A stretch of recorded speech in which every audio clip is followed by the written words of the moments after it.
In this video I'm going to teach you everything you need to know about Rengar builds. Rules, itemization, skill order, what to avoid, even some secret tips.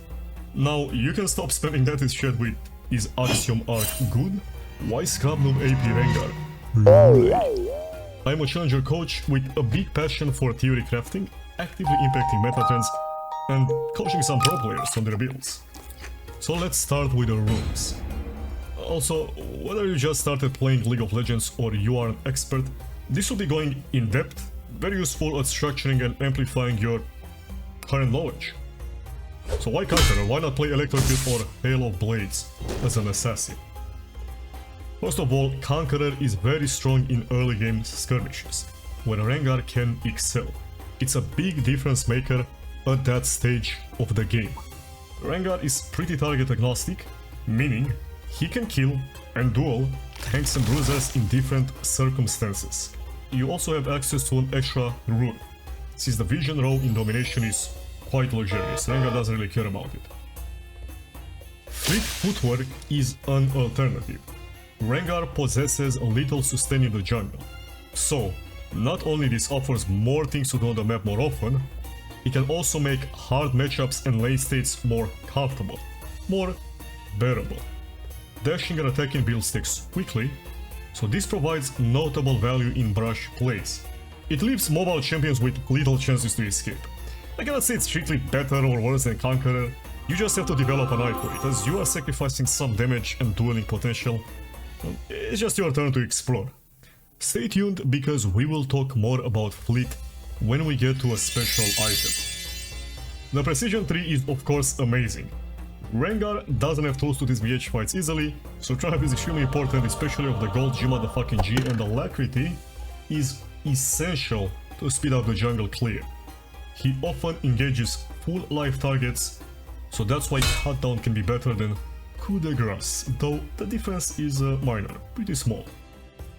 For the secondary tree, Sudden Impact is necessary because of how strong Rengar is in early skirmishes. We want to augment that as much as possible. Pair it with Relentless Hunter to cover as much ground as possible during the Thrill of the Hunt. However, in slower-paced games I recommend going for Magical Footwear and Triple Tonic. Imagine the enemy top laner is Cassante. Worst case scenario, you have Yumi, maybe even a Kayle. This should give you more chances to get the most out of the early game with a different flavor. The gold from Triple Tonic allows you to consistently base on 1k gold after Crab, so you can purchase Serrated Dirk. Then you get a lot more fighting potential at level 6 to attempt to sort of artificially turn the tides in your favor with this temporary boost. Magical Footwear, of course, the money is great, but it also makes up a bit for not having Relentless Hunter. So overall, what is the purpose of this page? This is simply an alternative way to boost your early game in unfavorable scenarios. Got it. The shards are very simple, just maximizing your clear speed, scaling health because it quickly outvalues the flat health. Junglers should pretty much never go flat health. Let me know in the comments what champions you'd like to see next. And make sure to drop a sub so you don't miss out on fresh Season 16 guides straight out of the oven. Season 16 is looking great, I'm really excited to play out that season. Really motivated to make more content. W Riot Games. Okay, so currently the blue jungle item makes perfect sense for Rengar, as he becomes even stronger around bushes and can collect more resources. Let's look at root items. I use this term for the first legendary purchase. Rengar uses lethality to deal as much damage as possible, and doesn't care about ability haste as much early on. So naturally, the easiest to build items that maximize your assassination are going to be Youmuu's Ghostblade and Opportunity. So let's compare them. Youmuu's Ghostblade is generally going to be the preferred option to cover more ground during Thrill of the Hunt. Of course, movement speed is all purposeful, especially for assassins to snowball. This will be ideal against champions with any kind of mobility and self-peel, especially ranged, as you are not sacrificing that much damage by opting into it. It still gives a lot of AD and lethality. Opportunity, on the other hand, offers more lethal burst damage, so this can allow you to burst tankier opponents even kill through some enchanters without having to go into extended fights that would allow them to heal back up or just simply stat-check you. So I would rather have opportunity against Volibear or Aprox. Opportunity is also cheaper and has the advantage of building out of a pickaxe, which can make early recalls a bit stronger. As a general concept, when you walk out of base as Rengar, you are looking to grab as much power as possible to be threatening to snowball. In a really awful early game, I would also just build opportunity, as it's simply a stronger item from behind. It's a higher chance you will be able to kill a target that's higher level than you through its stats. You should now have a pretty good understanding of when to purchase Ghostblade and when to purchase opportunity. I think we made it pretty clear. Profane Hydra is another root item on the menu. The main reason you usually don't want it first is because it doesn't build out of the best component, Serrated Dirk. But Profane Hydra is something you want to have in every Rengar build as he lacks wave clear. So if you get perfect recalls early game with lots of gold, you can rush Profane Hydra. The active does a lot of damage, it stacks Conqueror faster. It's just slightly more expensive than Ghostblade or Opportunity. You can even do Dirk and then Profane Hydra. The other situation in which I would consider prioritizing Profane Hydra would be against a champion with very fast tempo. For example, Karthus, then it would make some more sense. Lastly, Voltaic Cyclosword offers power at a cost. The item is more expensive and the build path is quite bad. But if you manage to complete it, no one can escape. You can consistently kill through flash or many other disengages.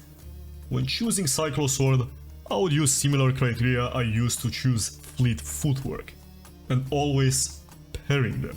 The passive speeds up the rate of all energized effects, including Fleet Footwork. You can play Rengar perfectly fine without opting into Footwork or Cyclosword, but it's definitely a viable build if you care about min-maxing in some games. You can squeeze your knowledge and get some nice results if you pay attention to these details. So what boots and when should you buy them on Rengar? It's a little tricky subject. Ionian Boots of Lucidity are the cheapest go-to option. Simply get to 45 ms and grab some CDR for your ultimate and flash. Boots of Swiftness trade the CDR for some extra speed and slow resistance. They can be like sometimes okay to buy, not a big deal. Mercury Shreds on the other hand are really expensive, and a Rengar can already play around CCs pretty well. The 20 mar is also not that useful, as Rengar's Roar makes him very hard to burst by mages. It has to be a very CC heavy team to ever justify building these. Plated steel caps are also quite expensive and don't aid Rengar in his main job, assassinating. You are spending 900 gold towards 0 damage. However, they are viable for dueling and can be justified against a team of auto-takers. Don't just buy it because of like 280 champions, it doesn't make much sense. Regarding the timing of tier 2 boots, they should never be purchased before your first legendary item. There is too much value in those item completions. Boots don't grant damage, so it's generally smarter to power components like longswords and dirks, depending on how much you can spend on your recalls. You can definitely go without upgrading boots until late game if the flow of the game grants you constant item completions. Now the offensive legendaries. All of the root items go into this category except for Voltaic Cyclosword. If you want that effect, it only makes sense to go for it as fast as possible. Let's start with Profane Hydra. What you have to understand about this item, it's essential, core for Rengar. The wave clear is too important with how Rengar wants to play the game. Very resource heavy, split pushing angles. The two reasons we don't usually buy it first: 1. Rengar has pretty okay AoE on jungle camps early game, and 2. The build path is not desirable. It should still always be purchased by your second item. This is when you get into mid-game and you can already start collecting waves or even split pushing a bit.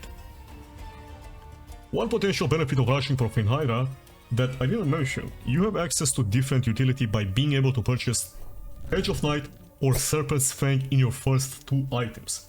So if the value is very high for Serpent's Fang, you might consider Profane Hydra rush or Dirk into Profane Hydra, then get Serpent's Fang, skip out on Humus or Opportunity, not a big deal. Opportunity can typically be slotted as a third item in order to explode squishy targets. Ghostblade's mobility can still be an amazing choice later down the line. If you didn't buy it early, it just simply means you had other priorities, but you can still buy it. Serpent's Fang is very cheap, very good build pet. No reason to not buy it if the enemy team has a decent amount of shielding. It's just really easy to build. You want to slot percentage penetration usually on the third or fourth slot, depending on the class profiles, so mainly base armor values and also depending on other valuable items such as Edge of Night could be more important. Lord Dominic's Regards is the usual choice, as Rengar has a guaranteed critical chance ratio on the Q. However, for more AD and ability haste, you can find Srila's Grudge at a lower price, which can matter if you literally cannot afford LDR before a big fight. Just buy Srila's Grudge, that's fine.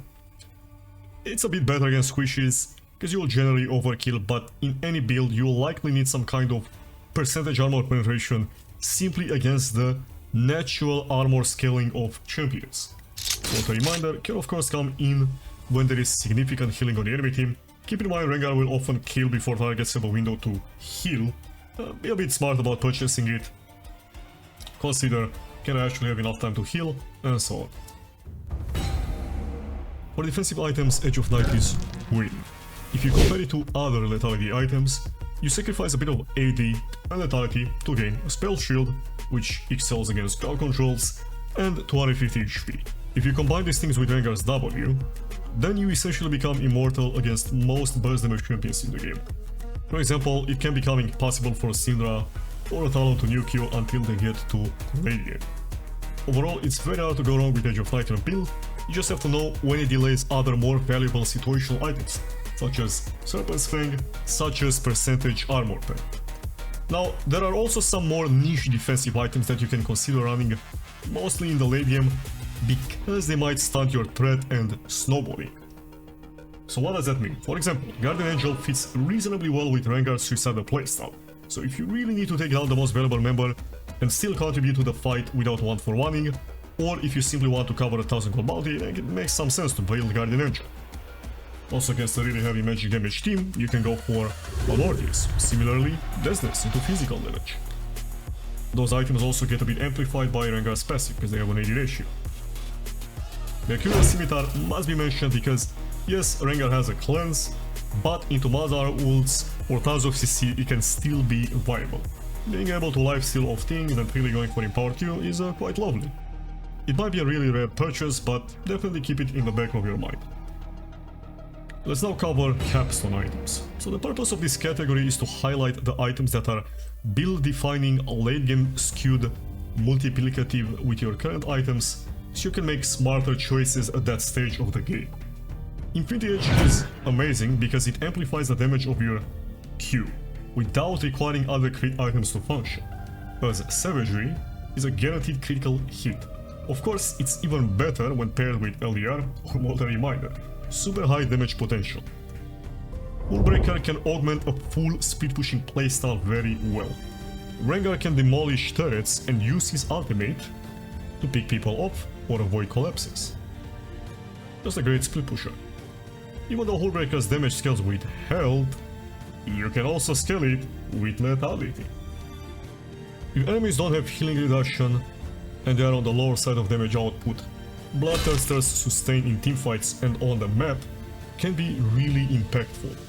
Most people simply don't know that Bloodthirster's shield doesn't decay anymore. You can always jump in with a shield ready, just do a jungle camp or a wave, boom, extra effective health, pretty useful. Now let's go over some snowball items.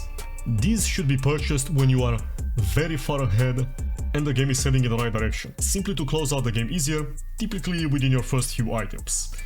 Normally Rengar's ultimate has a pretty low cooldown, but when very far ahead, we can bend the rules a bit, using Axiom Arc to suffocate our enemies, going for the kill at every chance. Hubris is designed to snowball. Rengar can keep the buff up between ultimates, and his passive amplifies it by up to 25%. When you collect a lot of early kills, an early Dirk can turn into an early Hubris. Just keep in mind it can be a bit hit or miss if you throw the game. It's best against multiple free easy targets. Before we go over some items you should avoid, I have to show my new school community. The Arc to a Garden. It's actually a better Patreon, especially the community tab. You can just post and comment like it's Twitter. The main purpose is the extended videos. So, for example, on this Rengar, I will go a lot more in depth on school if you wanna check that out. Tier lists, custom builds that you can download into the client, and even some pro play stuff. So what about fighter items on Rengar? Why is lethality dominating the builds? By building lethality, you have more snowball potential, more damage to turrets, and more damage to monsters and minions. Even if you are against tankier comps that force you into longer fights, Rengar is pretty much a skirmisher assassin hybrid. So you can get enough power to kill bruisers and tanks by simply amplifying your DPS through lethality, which has been receiving a lot of buffs in recent patches. There is just no reason to build Eclipse, Thunder Sky or Black Cleaver when you can simply shred through them with your steroids. Never go fucking Collector, other lethality items simply don't have much better utility or damage. A little bonus feat, Phantom Dancer is great last slot if you can't afford a big item or you can sell boots for it. It's a nice booty placer. Let's talk about Season 16 items. Underglaive received some massive changes, and even though it currently looks a bit overpowered, it'll probably quickly get nerfed. I just don't expect this to be a Rengar item, as he doesn't have in combat stealth like a Kha'Zix or a Talon. It could be useful for a patch, but not expect it to do too much. Bastion Breaker is the new item. This is a new capstone item for assassins to help you close out the game, which is what assassins struggle with. It doesn't have to be a must buy, just expecting to have it as a late game purchase, usually as your last item to round out your build. If you think you don't need the power of an Infinity Edge in direct combat, and you want to leverage your power to different utility, then it makes sense to build this. We also have the new Eternal Hunger. This is interesting for Rengar because he can get 40, even 50 haste from this item in late game, perhaps changing a bit how he can play when he is allowed to go for sustained fights. More W rotations combined with tenacity and healing could give him a new dimension. Lastly, there has been a pretty big change to LDR. Now it simply will be a more situational item, while Celia's Grudge will become a more common desire. Mortal Reminder will also go down in priority a bit, simply because you might want the Giant Slayer passive burst over the healing reduction potential. I've also been uploading quite a bit on my secondary channel, so check it out if you want some insight on jungle gameplay, combined with some interesting builds that might not make it into a full guide on this channel. If you actually want to get coached on jungle or even on itemization, I've been doing some build coaching, believe it or not, just contact me. The skill order is pretty simple. You always do Q, W, E by level 3, then Q max for DPS, then prioritize E for the massive soul scaling and extra damage. I really hope you guys enjoyed this one. I mean, I know you will, but even though there weren't many new breaking ideas, like it's a pretty regular Rengar build, my primary goal with these videos is to build a foundation for new players. There is not enough content like this. Instead of wandering around blindly copying from stat websites and not understanding what they are doing, they can get a much better understanding of when and why they should do certain things. I feel like I can still give a lot of value to actual high-level players, so overall creating these videos makes me very happy. It's great, it's an amazing experience. Thank you for watching. G motherfucking G.